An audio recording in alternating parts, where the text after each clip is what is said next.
So இந்த class நம்ம பார்க்க போகிறது 8051 இன்ஸ்ட்ரக்ஷன் செட். ஸோ 8051 இன்ஸ்ட்ரக்ஷன் செட்டை பற்றி நம்ம பார்க்க போகிறோம். ஸோ இப்போ 8051 நம்ம உள்ளார ஹார்ட்வேர் டீட்டெயில்ஸ்லாம் பார்த்துருக்கோம். இப்போ அந்த 8051க்கு நம்ம ப்ரோக்ராம் பண்ணணும் அப்படின்னா எப்படி ப்ரோக்ராம் பண்ணுறது, அதுக்கு என்ன மாதிரி வேணும் அப்படின்றத பார்க்க போகிறோம் சார். இப்போ ப்ரோக்ராம்ன்றது என்னென்னா, நம்ம என்ன செய்ய போகிறோமோ அந்த செய்ய வேண்டிய ஆப்ரேஷனுடைய சீக்வன்ஸ் ஆஃப் ஸ்டெப்ஸ். நம்ம ஆல்ரெடி சொல்லியிருக்க மாதிரி 2 நம்பரை ஆட் பண்ண போகிறோம், A + B ஆட் பண்ண போகிறோம் அப்படின்னா, ஸோ 2 நம்பர் எனக்கு வேணும். அந்த 2 நம்பர் ஃபஸ்ட்டு A. ஸோ நமக்கு தெரியும் 8051 எல்லா ஆப்ரேஷனும் performed in the ALU, arithmetic logical units. அந்த அரித்மேட்டிக் லாஜிக்கல் யூனிட்டுக்கு டேட்டா வந்து from the accumulator or A register தான் போகும். அப்போ it uses the A register. So நம்ம ஒரு ஆப்ரேஷன் செய்ய போகிறோன்னா, இப்போ நம்மளே வந்து செய்ய போகிறோம், மனசில் செய்ய போகிறோன்னா ஃபஸ்ட்டு ஒரு நம்பர் மைண்டில் ஏற்றிப்போம். ஸோ மைண்டுன்றது நம்ம ஒர்க் செய்ய வேண்டியது ஆப்ரேஷனுக்கு வேண்டிய அக்குமுலேட்டர் மாதிரி. ஸோ மைண்டில் அந்த நம்பர் ஃபஸ்ட்டு நம்பர் கொடுத்துருவோம். ஸோ பையனுக்கு சொல்லித்தர போகிறோன்னா ஸோ 5 இன் மைண்ட் அப்படின்னு சொல்லுவோம். அப்போ நம்ம மைண்டு வந்து ஜஸ்ட் லைக் ஒரு அக்குமுலேட்டர். ஸோ ஒரு நம்பரை மைண்டில் செலுத்திட்டோம். 2வது நம்பர் 3 இன் ஃபிங்கர் அப்படின்னு சொல்லிவிட்டு 5லேருந்து 6, 7, 8ன்னு சொல்லி நம்ம சொல்லித்தரோம். அதே கான்செப்ட் தான் இங்கேயும். ஸோ அப்போ மைண்டுன்றது ஒரு ரிஜிஸ்டர் மாதிரி ஒர்க் ஆகுது, ஒரு நம்பரை காப்பி பண்ணுது. இங்கே 8051 இங்கே வந்து அக்குமுலேட்டர், அதுதான் மெயின். ஸோ அந்த அக்குமுலேட்டருக்கு நம்பர் அதுதான் ALU யூஸ் பண்ண போகுது. அடுத்த number in any one of the register, ஏதாச்சும் ஒரு ரிஜிஸ்டரில் கொடுக்க போகிறோம். ஆல்ரெடி நமக்கு தெரியும் 8051 2 ரிஜிஸ்டர்ஸ் இருக்குது. ஒன்று இது A ரிஜிஸ்டர், ஆனால் ஒன்று B ரிஜிஸ்டர்ஸ். அப்போ இன்னொரு டேட்டா B ரிஜிஸ்டர் கொடுக்கலாம், அல்லது we can give it to the bank. So நம்ம யூஸ் பண்ணக்கூடிய RAM R0, R1, R2, R3 ஒவ்வொரு பேங்க்லேயும் 8 ரிஜிஸ்டருக்குன்னு இது சொல்லியிருக்கோம். அந்த ரிஜிஸ்டர்ஸில் ஏதாச்சும் ஒரு ரிஜிஸ்டரில் இன்னொரு டேட்டாவை கொடுக்கலாம். ஸோ கொடுத்ததுக்கப்புறம் அப்போ நமக்கு 2 டேட்டா உள்ளார கொடுத்தாச்சு. ஃபஸ்ட்டு ஒரு டேட்டா அக்குமுலேட்டர், அடுத்த data in any one of the register. அதுக்கப்புறம் நம்ம செய்ய வேண்டிய operation addition, add instruction. So பண்ணதுக்கப்புறம் அந்த டேட்டா ரெண்டுத்தையும் ஆட் பண்ணதுக்கப்புறம் அந்த ரிசல்ட்டு, ஸோ எப்போதுமே ரிசல்ட் இஸ் இன் அக்குமுலேட்டரில் தான் இருக்கும். அந்த அக்குமுலேட்டருக்கு ரிசல்ட்டை நம்ம வெளியில் கொண்டு வரணும். ஸோ வெளியில் கொண்டு வந்தால் நம்மளால் பார்க்க முடியும். அக்குமுலேட்டர் வந்து இன்டர்னலாக இருக்குது, அது வெளியில் கொண்டு வந்தால் தான், எக்ஸ்டர்னல் ரேமுக்கு கொண்டு வந்தால் நம்ம பார்க்க முடியும். எப்படி ஒரு சின்ன பசங்களுக்கு நம்ம சொல்லி தரும்போது ஏவியும் பியும் ஆட் பண்ணதுக்கப்புறம் அந்த ரிசல்ட் அது எங்கேயாச்சும் ஒரு இடத்துல எழுதி வைக்கணும். நம்ம அது மாதிரி செய்ய மாட்டோம். அதுக்கு ஒரு பர்டிகுலர் பேஜ் கொடுத்து ரிசல்ட் இங்கே எழுது அப்படின்னு சொல்லியிருப்போம். அப்போ அந்த இடத்துல ரிசல்ட் எழுதும். நீங்கள் இல்லைனா ரெண்டுத்தையும் ஆட் பண்ணி சொன்னால் அது ஏதாவது ஒரு பேஜில் எழுதிட்டு வச்சுக்கிட்டே இருக்கும். அது மாதிரி இல்லாமல் இருக்கிறதுக்காக ஒரு ஸ்பெசிஃபிக் பேஜை, ஸோ இந்த பேஜ் ரிசல்ட் எழுதுன்னு சொல்லி கொடுத்துருப்போம். அதே மாதிரி தான் இங்கேயும். ஸோ பெர்ஃபார்ம் பண்ணதுக்கப்புறம் அந்த ரிசல்ட்டை கொண்டு போய் எந்த இடத்துல எழுதணும். ஸோ அப்போ தான் நம்ம அதை வியூ பண்ண முடியும். ஸோ அப்போ இந்த சீக்வன்ஸ் ஆஃப் ஆப்ரேஷனை செய்யறதுக்கு நம்ம இன்ஸ்ட்ரக்ஷன் கொடுக்க போகிறோம். அந்த இன்ஸ்ட்ரக்ஷன்ஸ், ஸோ 8051 அந்த இன்ஸ்ட்ரக்ஷன்ஸ் எப்படி இருக்கும், என்னென்ன டைப் ஆஃப் இன்ஸ்ட்ரக்ஷன்ஸ் இருக்குது, அந்த இன்ஸ்ட்ரக்ஷன் மீனிங் என்ன, ஒவ்வொரு இன்ஸ்ட்ரக்ஷன் என்ன செய்யுது, அதனால் என்னென்ன ரிசல்ட் நமக்கு கிடைக்கும், அந்த இன்ஸ்ட்ரக்ஷனுக்கு நம்ம எப்படி டேட்டா கொடுக்க போகிறோம், அதை method of pointing the data. So இதெல்லாம் இந்த இதில் பார்க்க போகிறோம். ஸோ அப்போ 8051 இன்ஸ்ட்ரக்ஷன் சார். ஸோ அந்த இன்ஸ்ட்ரக்ஷன் சொல்லும்போது, so 8051 instruction set, 8051 instruction set, instruction set of instruction, 8051 instruction set. So அந்த இன்ஸ்ட்ரக்ஷன் அப்படின்னு சொல்லும்போது நம்ம என்ன செய்ய போகிறோமோ, நம்ம செய்ய வேண்டிய ஆப்ரேஷனை ஷார்ட் ஃபார்மாக சொல்ல போகிறோம். The short form of the instruction. So இங்கே அதுக்கு பேர் வந்து நிமானிக்ஸ். ஸோ நிமானிக்ஸ்ன்றது short form of the instruction. So இந்த நிமானிக்ஸ்ன்ற டேர்ம் இந்த கண்ட்ரோலர், மைக்ரோ ப்ராசஸர் எல்லாத்துலேயும் யூஸ் பண்ணுவோம். நிமானிக்ஸ்ன்றது short form of the instruction. நம்ம செய்ய வேண்டிய ஆப்ரேஷனை சின்னதாக சுருக்கி சொல்கிறோம். Short form of the instruction is called as the mnemonics. Short form of the instruction is called as the mnemonics. சரி, ஃபார் எக்ஸாம்பிள் ஏயில் இருக்க டேட்டாவை பிக்கு மூவ் பண்ணணும், அல்லது பியில் இருக்க டேட்டாவை ஏக்கு மூவ் பண்ணணும். அப்போ நம்ம செய்ய வேண்டிய ஆப்ரேஷன் மூவ் A, B அப்படின்னு சொன்னால், ஸோ பியில் இருக்க டேட்டாவை ஏக்கு மூவ் பண்ணு அப்படின்னு சொல்கிறோம். மூவ் B, Aனா ஏல இருக்க டேட்டாவை பிக்கு மூவ் பண்ண சொல்ல போகிறோம். அப்போ நம்ம ஃபார் எக்ஸாம்பிள் ஒரு இன்ஸ்ட்ரக்ஷன் சொல்கிறோம். ஸோ அந்த instruction for example move the data in A register, move the data in A register. data in A register into B register. So Aல இருக்க டேட்டாவை B registerக்கு மூவ் பண்ணு அப்படின்னு நம்ம செய்யணும். இது இஸ் த இன்ஸ்ட்ரக்ஷன். ஸோ இந்த இன்ஸ்ட்ரக்ஷன் நம்ம எப்படி சொல்லுவோம்னா 8051ல் move B, A.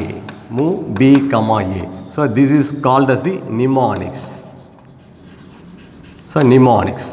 So short form of the instruction. So this is the instruction. அதை நம்ம சுருக்கி சொல்கிறதா mnemonics. ஸோ அது எப்படி எழுதுவோம் 8051ல் so move A, B, A. இது மாதிரி சின்னதாக சுருக்கி சொல்லக்கூடியது. அதே மாதிரி ஏல இருக்க டேட்டாவை பியில் இருக்க டேட்டாவை ஆட் பண்ணணும். So add the A and B அப்படின்னு சொல்லும்போது ஸோ இன்ஸ்ட்ரக்ஷன் நம்ம செய்ய வேண்டிய instruction add A, B. Instruction வந்து add the data in A register and B register. Data in A register and B register. So ஏல இருக்க டேட்டாவையும் பியில் இருக்க டேட்டாவை ஆட் பண்ண போகிறோம் அப்படின்னு சொல்லும்போது இதுக்கு நம்ம செய்ய வேண்டிய நிமானிக்ஸ் add B அப்படின்னு சொல்ல போகிறோம். add B. ஏன்றதே வராது. ஏன்னா எல்லா ஆப்ரேஷனும் பெர்ஃபார்ம்டு இன் தி அக்குமுலேட்டர். அது ஆட்டோமேட்டிக்காக அக்குமுலேட் டேட்டாவை எடுத்துக்கும். அப்போ ஒரு டேட்டா அக்குமுலேட்டரில் இருக்குது, அதோட பியில் இருக்க டேட்டாவை ஆட் பண்ணி ரிசல்ட்டை காப்பி வரும். So this is call the mnemonics. அப்போ நம்ம செய்ய வேண்டிய இன்ஸ்ட்ரக்ஷனை சுருக்கி சொல்கிறது தான் நிமானிக்ஸ்ன்றது. ஸோ அந்த நிமானிக்ஸ்ன்றது ஒரு short form of the instruction சொல்கிறோம். ஸோ அது add A, B, so move, exchange, jump, clear, அது மாதிரி நிறையா இன்ஸ்ட்ரக்ஷன்ஸ் கொடுத்துருக்காங்க. இது எல்லாமே கால்ட் அஸ் தி நிமானிக்ஸ் சொல்கிறோம். நம்ம என்ன செய்ய போகிறோமோ அதை ஷார்ட்டாக சொல்லக்கூடியது. சார் இந்த நிமானிக்ஸ் தான் நம்ம ப்ரோக்ராமாக எழுத போகிறோம். ஸோ இந்த நிமானிக்ஸை தான் நம்ம ப்ரோக்ராமாக கொண்டு போவோம். ஸோ அந்த செட் ஆஃப் நிமானிக்ஸ் நம்ம ஒரு ஆப்ரேஷன் செய்யறதுக்கு யூஸ் பண்ணக்கூடிய set of mnemonics called as the program. அந்த நிமானிக்ஸ் வந்து ஒரு சீக்வன்ஸாக இருக்கும். ஃபார் எக்ஸாம்பிள் ஆட் பீன்னு கொடுத்துட்றேன். ஃபஸ்ட்டு இன்ஸ்ட்ரக்ஷன் ஆட் பீன்னு கொடுத்தா அது ஏவையும் பிஏ ஆட் பண்ண போகுது. அப்போ ஏல ஆல்ரெடி ஏதோ ஒரு டேட்டா இருக்குன்னா அதை டேட்டாவை எடுத்து ஆட் பண்ணிக்கும். அப்போ அதுக்கு முன்னாடி நம்ம என்ன டேட்டாவை ஆட் பண்ண போகிறோமோ அதை ஃபஸ்ட்டுக்கு ஏக்கு கொடுத்துடணும். அப்போ ஃபஸ்ட்டு இன்ஸ்ட்ரக்ஷன் ஏக்கு டேட்டா மூவ் பண்ணணும். அடுத்த இன்ஸ்ட்ரக்ஷன் பிக்கு டேட்டா மூவ் பண்ணணும். அதுக்கப்புறம் தான் ஆட் பீன்னு யூஸ் பண்ணணும். அப்போ தான் A + B ஆட் பண்ணணும். இப்போ ஜென்ரலாக எடுத்தோடனே நம்ம ஆட் பீன்னு கொடுத்தா ஆல்ரெடி ஏ ரிஜிஸ்டர் ஒரு டேட்டா இருக்கும், பியில் இருக்க டேட்டா இருக்கும், அதை எடுத்து ஆட் பண்ணி வச்சுக்கோம். ஸோ நமக்கு வேண்டிய டேட்டாவை ஆட் பண்ணணும்னா ஃபஸ்ட்டு இந்த ஸ்டெப் வந்து ஒரு டேட்டாவை அக்குமுலேட்டருக்கு மூவ் பண்ணணும். அடுத்த டேட்டாவை பி ரிஜிஸ்டருக்கு மூவ் பண்ணணும். அதுக்கப்புறம் தான் ஆட் பீன்னு யூஸ் பண்ணணும். அப்போ இந்த செட் ஆஃப் இன்ஸ்ட்ரக்ஷன் ஒரு சீக்வன்ஸாக கொண்டு போகிறோம். That is call the program. அப்போ ப்ரோக்ராம்ன்றது collection of the instruction operated in the sequential matter, ஒரு ஆர்டராக ஒர்க் பண்ணக்கூடியது தான் ப்ரோக்ராம் சொல்கிறோம். ஸோ அந்த ப்ரோக்ராமில் நிமானிக்ஸ் தான் வச்சுருப்போம். பட் அந்த நிமானிக்ஸ்ன்றது நமக்காக மட்டும்தான். ஸோ நம்ம நிமானிக்ஸ்ன்றது நம்ம ப்ரோக்ராம் நம்ம எழுதுறவங்களுக்கு மட்டும் புரியும். பட் உள்ளார இருக்க மைக்ரோ கண்ட்ரோலர் அது புரியாது. ஏன்னா மைக்ரோ கண்ட்ரோலர் எல்லாமே பைனரியில் ஆப்ரேட் ஆகும். அப்போ இந்த நிமானிக்ஸ் எல்லாத்தையும் நம்ம என்ன பண்ணணும், பைனரியாக கொடுக்கணும். ஸோ நம்மளால் பைனரியாக கொடுக்க முடியாதுன்றதுக்காக ஒவ்வொரு நிமானிக்ஸுக்கும் ஒரு ஈக்குவலன்ட் ஆப்ரேஷன் கோட் கொடுக்குறாங்க. ஸோ ஒவ்வொரு நிமானிக்ஸுக்கும் ஒரு ஈக்குவலன்ட் ஆப்ரேஷன் கோட், ஆப்கோடுன்னு பேர். ஸோ அந்த ஆப்கோட் இந்த form of the hexadecimal number. அப்போ ஒவ்வொரு நிமானிக்ஸுக்கும் it will be the opcode. So ஒரு operation code. So operation code called as the opcode. இதுதான் நம்ம opcode சொல்கிறோம். இந்த opcode என்றது 2 digit hexadecimal number. 2 digit hexadecimal number. So 2 டிஜிட்டில் இருக்கும் hexadecimal number. So 2 digit hexadecimal number. அப்போ நம்ம ப்ரோக்ராம் எழுதுறது இந்த நிமானிக்ஸ் யூஸ் பண்ணி ப்ரோக்ராம் எழுதிடுறோம். அந்த ப்ரோக்ராம் எழுதுனதுக்கப்புறம் அந்த ப்ரோக்ராமில் இருக்க ஒவ்வொரு நிமானிக்ஸுக்கும் ஆப்ரேஷன் கோட், அதுக்கு ஒரு இன்ஸ்ட்ரக்ஷன் செட்டு கொடுத்துருப்பாங்க, இன்ஸ்ட்ரக்ஷன் ஷீட்னு சொல்லி கொடுத்துருப்பாங்க. ஒவ்வொரு ஆப்கோடுக்கும் என்ன நிமானிக்ஸ் அப்படின்னு சொல்லி கொடுத்துருப்பாங்க.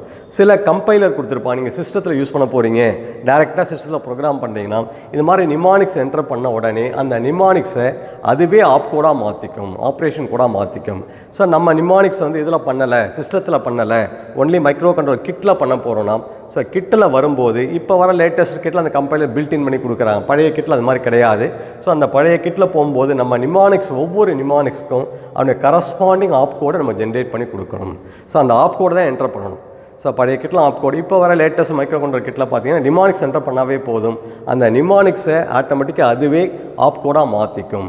ஸோ மாற்றி அந்த ஆப்கோடை தான் அது பைனரியாக மாற்றி, so that is the compiler and அசம்பிளர்னு பேர். அந்த ஆப்கோடை அசம்பிளராக மாற்றி, அசம்பிளர் யூஸ் பண்ணி பைனரியாக மாற்றி அதுக்கப்புறம் யூஸ் பண்ண போகிறோம். அப்போ இந்த இதில் நம்ம என்ன சொல்ல வரோம்னா, இந்த இன்ஸ்ட்ரக்ஷன் செட் நம்ம ஒரு ப்ரோக்ராம் எழுதணும்னா அந்த ப்ரோக்ராம் எழுதுறதுக்கு we need mnemonics. So mnemonics வேணும். நிமானிக்ஸ் வந்து short form of the instruction.